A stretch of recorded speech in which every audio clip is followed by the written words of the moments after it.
Now, U.S. President Barack Obama met privately with the victims' families of Orlando's shooting massacre at a gay nightclub that left 49 dead and 53 wounded. The president offered words of solace to the families and survivors, along with a renewed plea for action to prevent assault weapons from landing in the wrong hands. When Air Force One touched down at Orlando International Airport Thursday, a somber President Obama took on a role that has become so familiar during his two terms, that of comforter or consoler-in-chief in the wake of mass atrocities, among them Sandy Hook, Virginia Tech, Charleston, San Bernardino, and now Orlando, the worst mass shooting in America's history. After meeting privately with affected families, Obama took the occasion to acknowledge the attack at Pulse nightclub as not only an act of terrorism, but of hate against the LGBT community.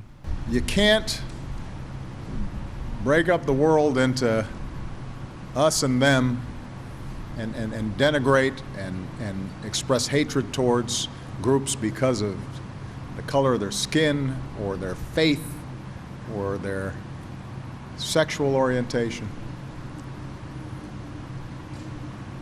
and not feed something very dangerous in this world. So if there was ever a moment for all of us to reflect and reaffirm our most basic beliefs, that everybody counts and everybody has dignity, now's the time. Obama, who has repeatedly called for Congress to enact universal background checks and stricter gun control laws in the U.S., did not stray from his policy beliefs Thursday. The families he had hugged that day, he said, pleaded for greater action to prevent more carnage.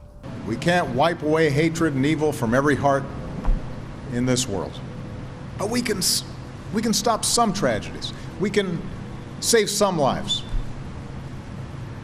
We can reduce the impact of a terrorist attack if we're smart.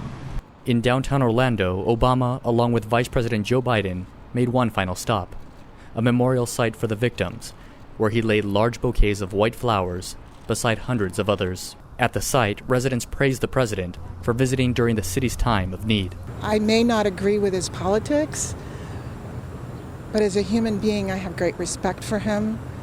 And from what I've seen him speak on the news, this is close to his heart, and he feels deeply, and I appreciate that.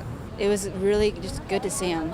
I think that we want to see our president take action, whether it's in any way, and I think him coming to show us, hey, I have your back, and I'm here to support you in any way, was just really refreshing. Throughout the day, hundreds of locals and visitors from across the U.S.